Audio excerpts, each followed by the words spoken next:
faster.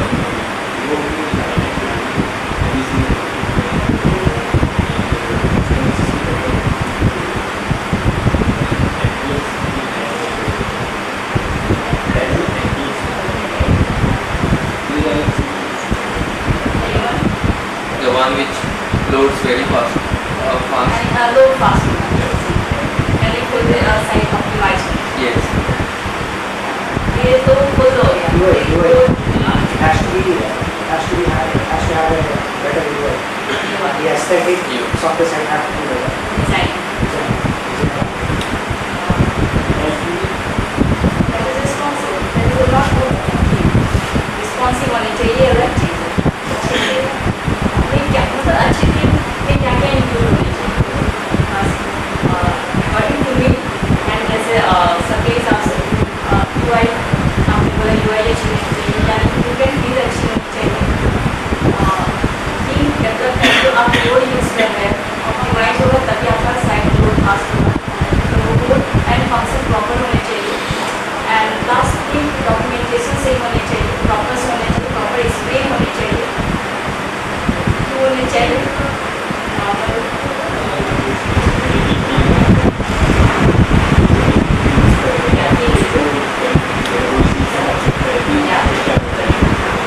Documentation proper रहेगा तो team user team use करने में कंफर्टेबल फील होगा. वो डॉक्यूमेंटेशन रीड करके सारे उसके फंक्शन फीचर अपने जो फीचर है समझेगा और फिर वो ईजिली उसको चेंज करना होगा या फिर उसको सेटअप करना होगा तो ईजिली कर पाएगा. तो ये चीज़ टीम में आप अगर रखोगे तो आपके आप सब डेवलपर हो स्प्रिंट हो आप लोग डेवलपर ब्लॉगर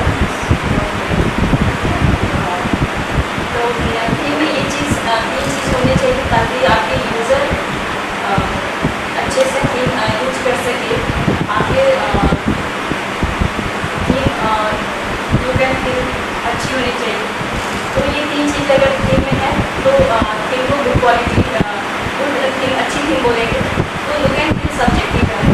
UI यानी एक नज़र में आपने देखा ये अच्छी है तो ठीक है बट ऐसा नहीं कि वो टीम आपको अच्छी लगे तो मुझे अच्छी होगी इनके लिए अच्छी होगी क्योंकि सबका अपना अपना रिक्वायरमेंट होता है. उस हिसाब से सब अच्छी टीम डिफाइन करेंगे.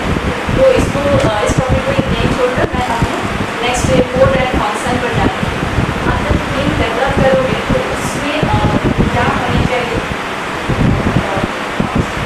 उस टीम में आप क्या यूज़ करो फंक्शन कहाँ यूज़ करो कौन से फंक्शन आप यूज़ करोगे ताकि आपकी यूजर टीम को एडवांस करना चाहते हैं तो वो कर सकें. टीम डेवलपमेंट करें आपकी टीम में जहाँ भी आप टीम डेवलप करते हो उसकी इन्वायरमेंट में तीन चीज़ें डालो जो मैं बताने जा रही हूँ. प्लगइन्स एंड टूल्स है.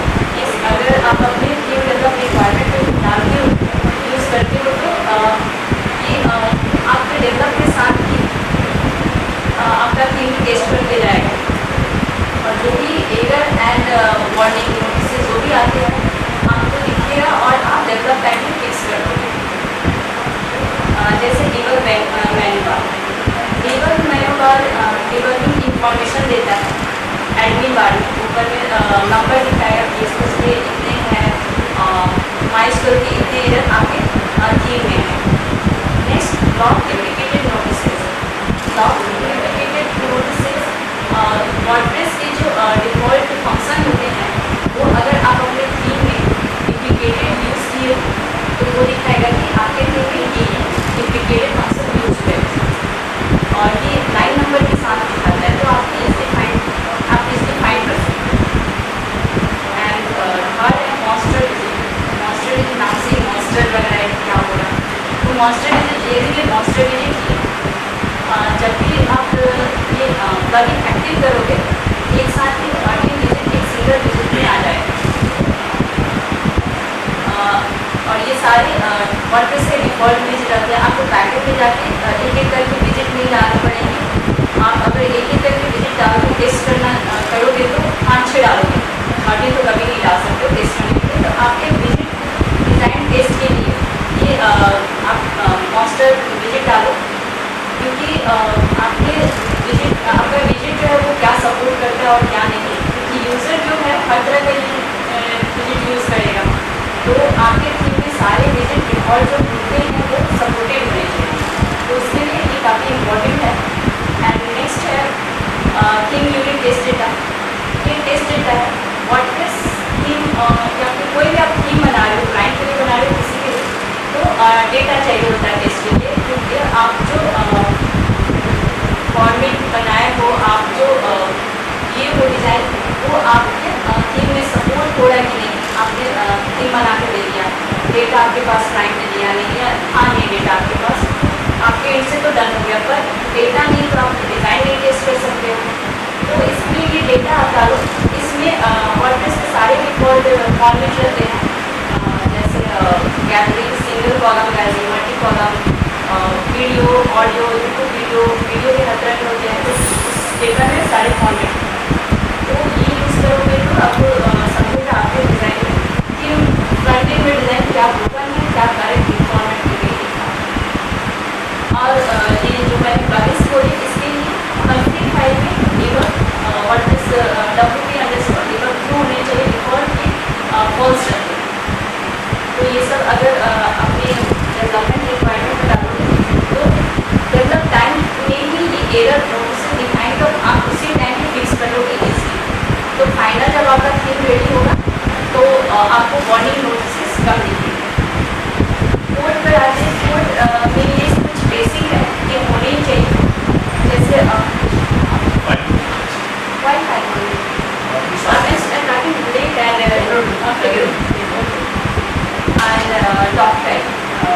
बेसिक हमारा बेसिक आपकी थीम होनी चाहिए डॉक टाइप टू यूज़ करते doc type documentation doc type Browser को पता browser has to understand which HTML spec site is for. सारे ब्राउज़र में आपका जो HTML है वो सारे ब्राउज़र में एक ही पार्ट्स, ऐसा नहीं कि क्रोम में अलग लिख रहा है, आई ब्राउज़र में अलग लिख रहा है, तो उसके लिए आपको header.php में फर्स्ट टाइम में डॉक टाइप रिएक्शन होने चाहिए, तो ये इम्पॉर्टेंट है। स्टार्टिंग जब भी करो डॉक टाइप उसी करो, तो ये आपके सारे ब्राउज़र में बेस सेम दिखे, ठीक है। और next language attribute language specify करने के लिए होता है, आप जब भी लैंग्वेज स्पेसिफाई करो अपनी थीम में तो लैंग्वेज अंडरस्कोर एट्रीब्यूट ही यूज़ करो। इससे यूज़र जब आपका बैकएंड से लैंग्वेज चेंज करेगा तो उसको करेंट ब्राउज़र पर बैकएंड से जो भी लैंग्वेज चेंज है वो एट्रीब्यूट लॉग इन्फो फंक्शन से आप कैरेक्टर सेट कर सकते हो, और कैरेक्टर सेट करने के लिए आप ब्लॉग इन्फो ही यूज़ करो, इससे आप ब्लॉग टाइटल ब्लॉग डिस्क्रिप्शन जहाँ दिखाना है तो उसके लिए ब्लॉग इन्फो ही यूज़ करो। थीम सपोर्ट, थीम में फीचर इंक्लूड करने के लिए थीम सपोर्ट से ही आप करो, थीम अंडरस्कोर सपोर्ट, थीम में आप फीचर जो भी यूज़ कर रहे हो, जहाँ भी यूज़ कर रहे हो, तो उसके लिए आपको ये चाहिए, और इसी के थ्रू आप अपने फीचर उसमें थीम में इंक्लूड करो। इंक्लूड स्क्रिप्ट एंड स्टाइल, आप जितने भी एक्सटर्नल स्टाइल से या स्क्रिप्ट फाइल आप इंक्लूड कर रहे हो वो इंक्लूड होने चाहिए, क्योंकि किसी को पता है इंक्लूड करते हैं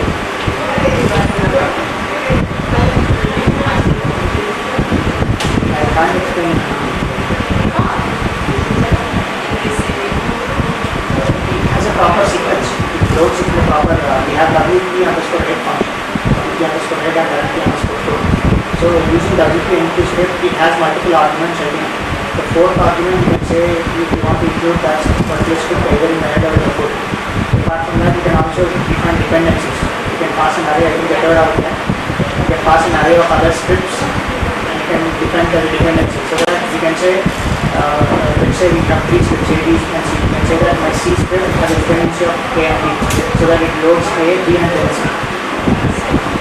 तो यूज़र आपका टीम में SEO प्लगइन आता है या फिर स्क्रिप्ट कुछ वो यूज़ करता है ये आप ये SEO प्लगइन यूज़ करते हो तो वो स्क्रिप्ट जो ये इंक्लूड में आए ये ओवरलैप नहीं हाँ ओवरराइट नहीं हो ये फंक्शन है जो कि आपको थीम में इसी फंक्शन को यूज़ करके अपने थीम को डेवलप करना चाहिए। WP_टाइटल से आप पेज टाइटल कॉल करो, जहाँ भी आपको पेज टाइटल कॉल करना है WP_टाइटल से ही कॉल करो, क्योंकि कोई पेज टाइटल मॉडिफाई करना चाहता है, चेंज करके करना चाहता है तो वो ईजिली कर सकते हैं। WP_हेड को हेड का टैग क्लोज होने के लिए जस्ट ऊपर ही रखो, कहीं और यूज़ नहीं करना चाहिए। एंड W_footer ये बॉडी टैग क्लोज के ऊपर ही रखो। body_class टेम्पलेट में एडिशनल क्लास ऐड करने के लिए ये फंक्शन यूज़ करो। जहाँ भी आपको एक्स्ट्रा क्लास चाहिए होता है आप इसी फंक्शन के थ्रू क्लास कॉल करो और फिर उस क्लास को यूज़ करके आप अपने टेम्पलेट को स्टाइल कर सकते हो। WP_name_menu से अब टीम में कस्टम मेन्यू सपोर्टेड होने चाहिए, तो उसके लिए आपको WP_name_menu से नेविगेशन कॉल करो और नेविगेशन रजिस्टर करने के लिए register_name_menu यूज़ करो। इनमें get_template directory URL get_style sheet_directory directory बताइए इसे यूज़ करते हैं और किसी को पता है। तो चाइल्ड थीम में चाइल्ड थीम सपोर्ट होना चाहिए, तो उसके लिए आपको get_template_directory होना ही चाहिए थीम में, और लोकल स्टाइल शीट कॉल करने के लिए get_style sheet_directory यूज़ करो। तो चाइल्ड थीम बनाओ या फिर डायरेक्टली दोनों में ये होना चाहिए फंक्शन। साइड बार रजिस्टर करने के लिए साइड बार से ही साइड बार रजिस्टर करो। एंड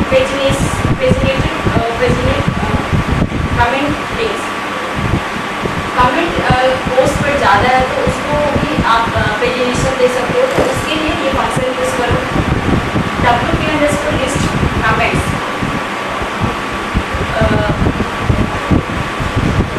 कमेंट लिस्ट के लिए ये फंक्शन यूज़ होता है। एंड पोस्ट नेविगेशन के लिए आप ये फंक्शन यूज़ करो अपने थीम में। उसी तरह प्रीवियस और नेक्स्ट यूज करना है तो previous_name_name और next_name_name यूज़ करो। इनमें सिक्योरिटी इम्पॉर्टेंट है, उसके लिए आपको डेटा वैलिडेट करना होगा। इनमें प्रीफिक्स से एज ए प्रीफिक्स जितने भी फंक्शन टैग है उसको यूज़ करो। तो डेटा वैलिडेशन के लिए आपको escape attribute and input field के लिए escape_attribute यूज़ करो, और टेक्स्ट एरिया के लिए escape_text_area यूज़ करो। escape_attribute से आपके इनपुट फील्ड में जितने भी HTML टैग एलिमेंट डालता है यूज़र वो स्किप करके डेटा दिखाएगा। और थिंग्स प्रीफिक्स पता है किसी को? थिंग्स किसे बोलते हैं?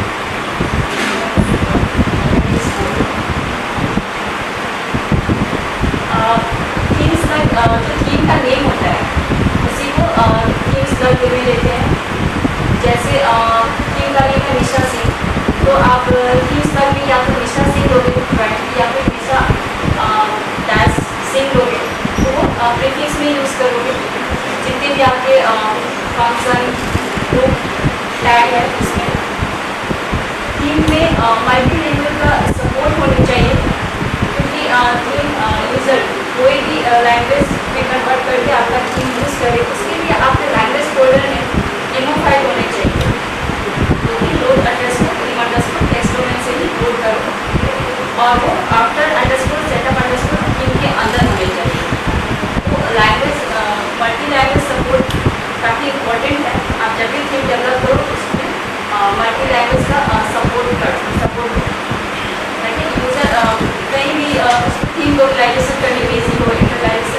प्रॉपर से हो सके। थीम में जितने भी आप ऑप्शन दे रहे हो उसको कस्टमाइज में नहीं करो।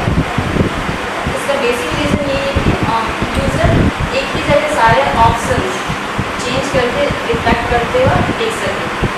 उसको मैं यहाँ पर तीन सेक्शन में 3 पार्ट में डिवाइड किया है, पैनल, सेक्शन एंड सेटिंग। और कस्टमाइजर रजिस्टर करने के लिए फंक्शन है यहाँ पर, रजिस्टर करने के लिए कस्टमाइज अंडरस्कोर रजिस्टर, और जितने भी ऑप्शन है उसको मैनेज करने के लिए कस्टमाइज अंडरस्कोर मैनेजर यूज़ करो, और ऑप्शन जो आप दे रहे हो उसको कंट्रोल करने के लिए कस्टमाइज अंडरस्कोर कंट्रोल यूज़ करो। कि एक्सेसिबल होना चाहिए किसी रूम में उस दिन वाले एक्सेसिबल का एक अच्छा सेशन हुआ, जो भी अटेंड किया होगा उसको अच्छी तरह से समझ गया होगा कि क्यों एक्सेसिबल होने चाहिए। एक्सेसिबल आपकी थीम में आप अगर यूज़ करते हो, आप अपने थीम को एक्सेसिबल करते हो, यानी कि आप अपनी थीम यूज़र बना रहे हो। हर तरह का यूज़र जैसे ब्लाइंड, कलर ब्लाइंड है, वो आपके थीम को एक्सेस कर सकते। तो हेडिंग थीम में प्रॉपर हेडिंग स्ट्रक्चर होने चाहिए। हेडिंग में क्या होने चाहिए, कुछ भी डाल के हेडिंग स्ट्रक्चर बना दिया वैसे नहीं कुछ होना चाहिए। एरिया लैंडमार्क बोर्ड, थीम में लैंडमार्क बोर्ड बनाओ, जैसे हेडर है, हेडर बैनर, हेडर में क्या क्या होने चाहिए उसको हेडर सेक्शन में डाल दिया, और मेन में कंटेंट आ गया, फिर कंटेंट इनको में फुटर एरिया आ गया, सर्च फॉर्म में हो गया। तो ये सब लैंडमार्क में डिफाइन करो, और लैंडमार्क 10 से ज़्यादा नहीं करो, क्योंकि आपके यूज़र जो हैं वो कंफ्यूज हो जाएंगे कितने सारे हैं इसमें लैंडमार्क। लिंक जितने भी आप प्रोवाइड करो थी में, जैसे वीडियो लिंक है, इधर की बोर्ड से नेविगेट होने चाहिए। इंटर टैप करो तो first logo, navigation, this banner 1 by 1। तो कीबोर्ड एक्सेसिबल होने चाहिए।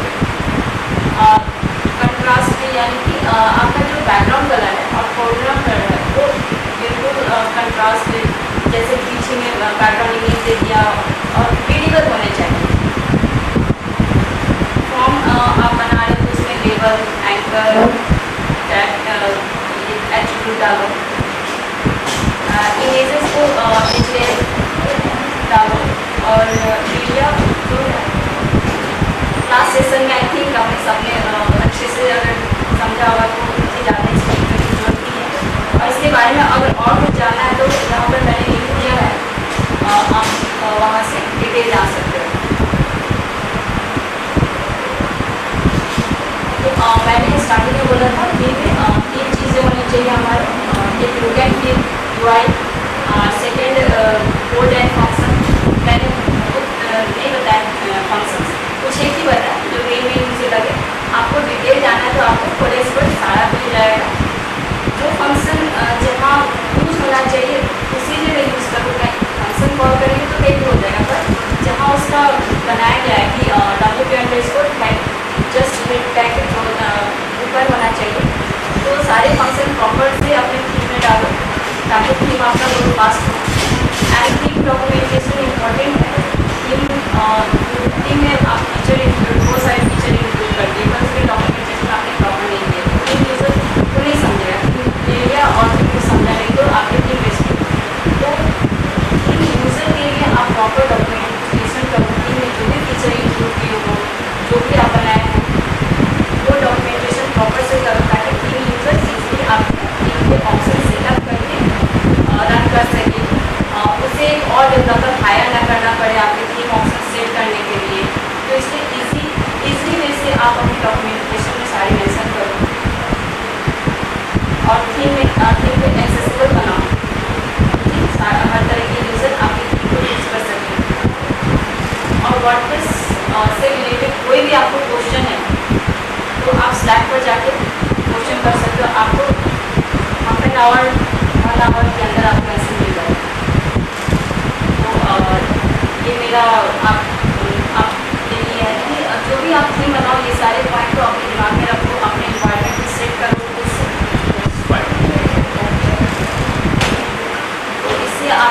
थीम है वो अच्छी कैटेगरी में और क्वालिटी ऑफ थीम में आएंगे। Any questions?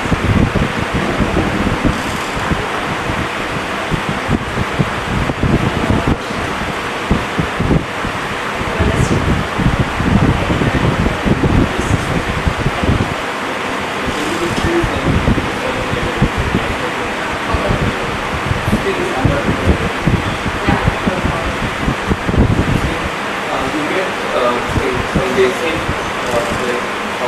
from underscore. You get a basic theme from underscore. Let's say I have like many people have told me like whenever I'm developing a You theme, are developing they to use the underscore. So do you recommend using it or whether it should be? Underscore basic है और आप usually आराम से उसमें development कर सकते हो, CSS भी अप्लाई कर सकते हो। हमारे वर्क बेस पे वो डिपेंडेड है, आप थीम डेवलप करें तो अंडरस्कोर सी करें।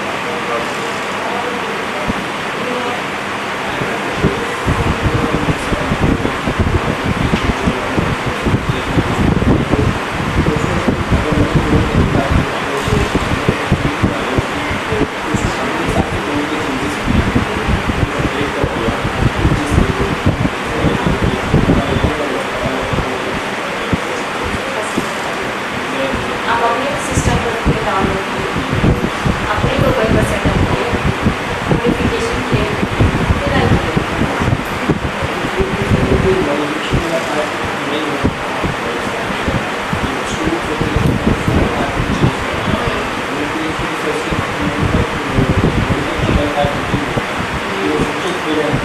वीडियो नेम से कौन से कॉल किए होंगे, कंप्यूटर सेक्शन दिखाएंगे।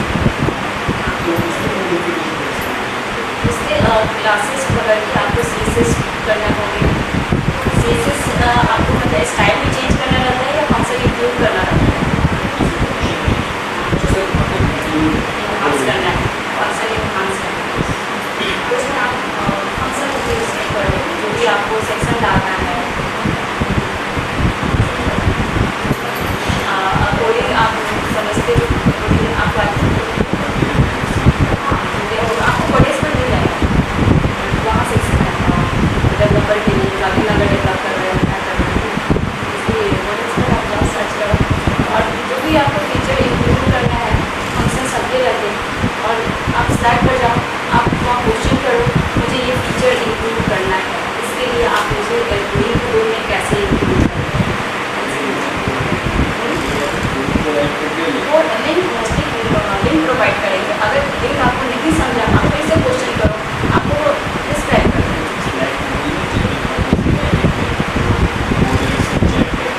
हाँ हाँ हाँ, इसमें मैं कैटेगरी है, कोड के लिए, लिंक के लिए, वर्डप्रेस के लिए है, ट्रेनिंग के लिए है, तो कैटेगरी वाले आप जिस कैटेगरी में आते हो उस कैटेगरी में जाओ। If there is some theme जो मैंने ऑलरेडी थीम फॉरेस्ट से पेड थीम अगर उठाया है मैंने, थीम फॉरेस्ट.net से पेड थीम अगर लिया है, उसमें चेंजेस किए, से 20% चेंजेस किए उसके अंदर सम फंक्शनलिटी वाइज, तो मैं उसको वापस भेज सकता हूँ थीम फॉरेस्ट में माई थीम को। जैसे आपकी थीम नहीं है, ओके, आप अपने हिसाब से चेंज करो और बोलोगे कि आप ये चेंजेस आप अपने थीम में इंक्लूड करो। नहीं उनको नहीं, can I sell it as my own theme करके सकते। इसका लाइसेंस कैसा रहता है? अगर ये कस्टम चेंजेस किया हुआ थीम को can I resell it as a different theme? Can I answer this question? या So what here we are talking is more about WordPress repository theme, हाँ, which is available like free downloads are available for those themes. I got it. Right? But I'm asking in case of paid for the theme or- paid theme. So there is licenses involved okay, in those themes. If you want to enhance this, you can enhance those themes, but you can't resell them. okay, They'll easily grab you because licenses are involved in those okay. things. So you can use it for your client, enhance it for your own personal things, but you can't resell it. That's what I'm. Yeah. I have one difficulty, like I have just started developing my own theme. So I have one difficulty, I didn't find the answer. What is happening is I have used testimonial slider plugin. So that plugin CSS is overriding my style.css. So how can I fix this problem? Okay, it's more about coding part, right? Yeah. So I think you need to debug the code, like how it is running. Line by line What you have happens to. is it is the plugin CSS is loaded after my that style.css. So it is overriding my style.css whatever happens. Exactly. Yeah. That's what I'm saying. You have to debug it and before, or maybe you have to And change the yes. way you are calling your styles. Even if functions are in